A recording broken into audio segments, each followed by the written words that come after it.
all gonna die, there's one more secret I feel I have to share with you. I did not care for The Godfather. What? Did not care for The Godfather.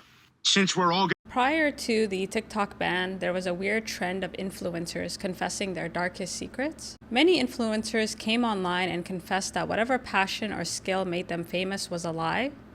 They never liked what they said they liked, or were able to do the things that made them famous.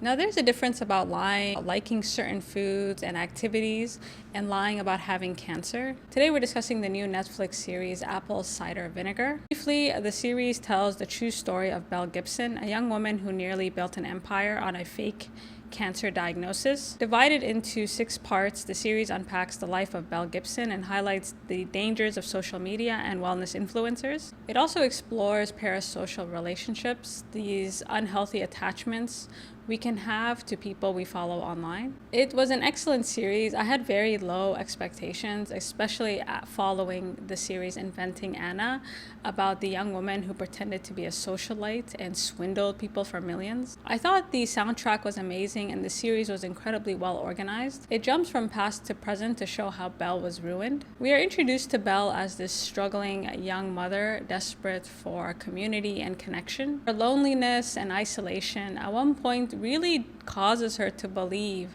that she is suffering from some type of sickness. And from what little we gather of her early life, it seems like she had a habit of faking illnesses to garner sympathy from others. Prior to these brain scans, she had been frequenting forums online, and almost on a whim, she messages this forum for cancer survivors that she was diagnosed with brain cancer. The loving messages and high engagement became very addictive to Belle, who prior to this felt very alone in the world. Her life changes when she comes across an actual cancer survivor by the name of Milla Blake. Milla is actually loosely based on the true story of Australian influencer Jessica Eisenkopf, known as the Wellness Warrior. Very focal about treating her cancer through a holistic method. Some of the details on the show were altered. However, it seems like Jessica was working as an editor at a magazine when she was diagnosed with a rare soft tissue cancer when she was 23. Jessica's doctors recommended that she have her arm amputated to increase her chances of survival. In the series, Milla seeks out a place called the Hirsch Institute, which is loosely based on something called the Gerson therapy, a plan that Jessica followed in real life. Unfortunately, Jessica died at the age of 30 due to untreated cancer.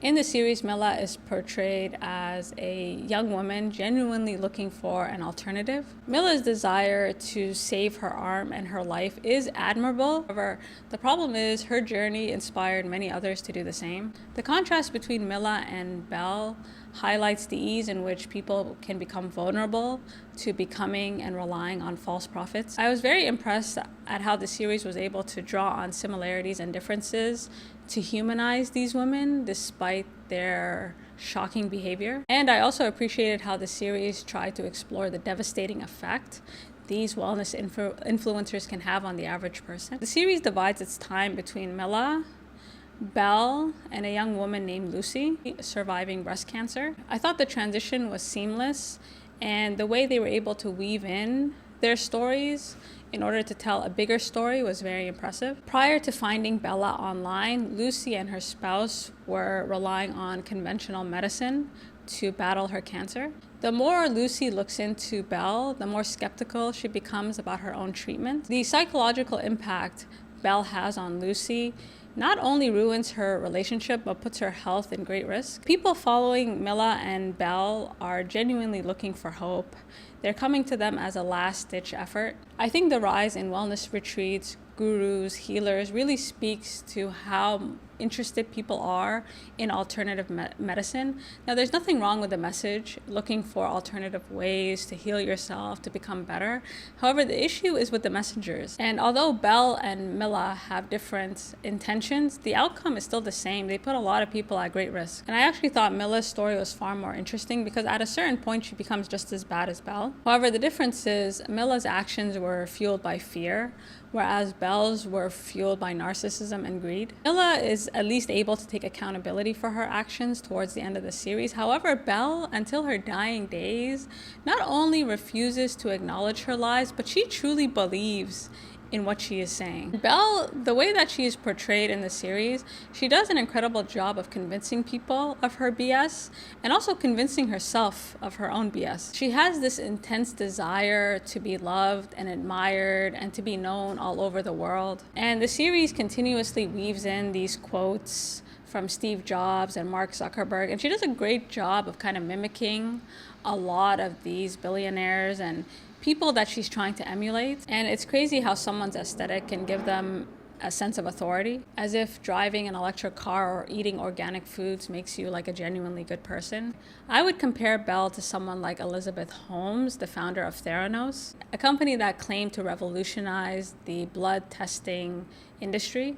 Patients relying on her technology were often misdiagnosed or just straight up lied to. And after being exposed, Elizabeth had no accountability and no remorse for her actions. Before being sentenced to prison, the New York Times wrote a puff piece describing the convicted fraudster as an authentic and sympathetic person, as well as a devoted mother who didn't seem like a hero or a villain, but like most people, somewhere in between. And Bella, I feel like the way that she was portrayed in the series, it makes sense because people like this do not actually view themselves as bad people. Belle used every opportunity to grow her business, whether it was pretending to raise money for sick children or poaching employees from her competitors. And the series makes like a broader commentary. She's just like one of many charlatans looking to take advantage of people at their lowest points. In the series, we see that Belle and Mila are constantly propositioned with medications and treatments meant to ease their suffering. And the market is definitely oversaturated with people offering miracle drugs. Therefore, it's not that difficult to charge people with a ridiculous amount of money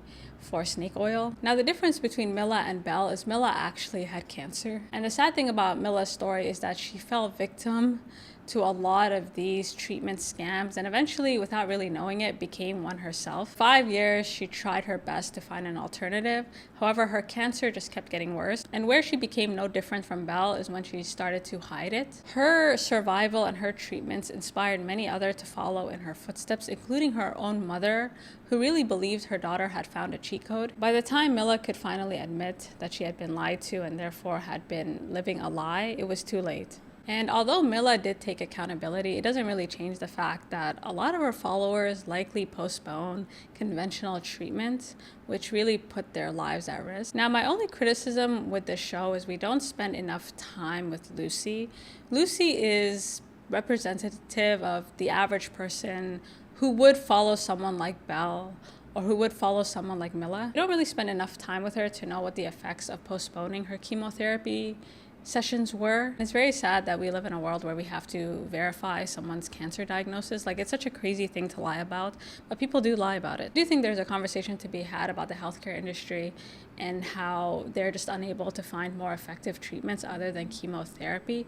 However, encouraging people to redirect their resources from chemotherapy to like a wellness retreat is a scam. And I think what makes Belle unique was her ability to craft this image. She was able to surround herself with well-meaning people who really wanted to believe in her and believe in what she was doing. In hindsight, it's very easy to look at someone like Belle and wonder how on earth, like, why would anyone follow her? However, people like Belle, people like Elizabeth Holmes, like, they're very good at making you believe that they believe in something, that they have a vision for the future, and their vision, it sounds great.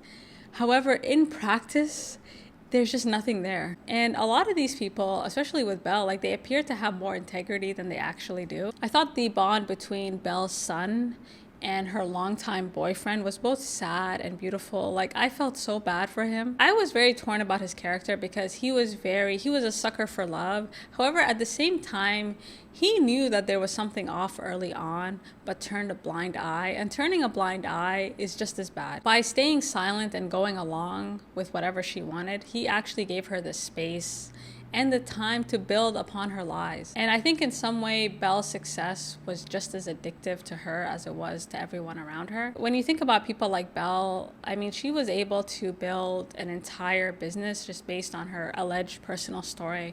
A story that was really just, no one really thought to verify because it really just didn't seem like something someone would lie about. And her story was actually enough for people to forego science and basic common sense and just kind of go along with it. And I think it's very scary how people are able to grift online and gain millions of followers based on their ability to edit and color correct. I also think the world is definitely getting meaner. I find it terrifying that individuals are able to take advantage of others based on their vulnerabilities, their loneliness, whatever it may be. And in the past, like the type of people that would have these types of followers were really isolated to like celebrities or movie stars.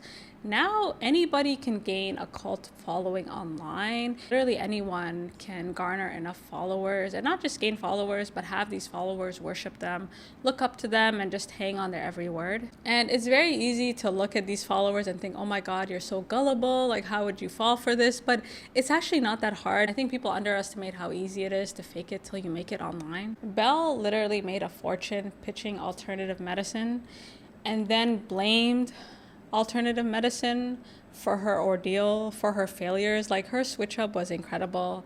If you haven't seen it, the 60 Minutes interview is definitely worth it. Okay, overall, I highly recommend the series. I think it does a great job of trying to paint this broader picture. Again, it's not that hard for a charlatan to gain followers online. And it's all fun and games until people's lives are at risk. Where do you draw the line? I'll let you guys sort that out for yourselves. And until next time.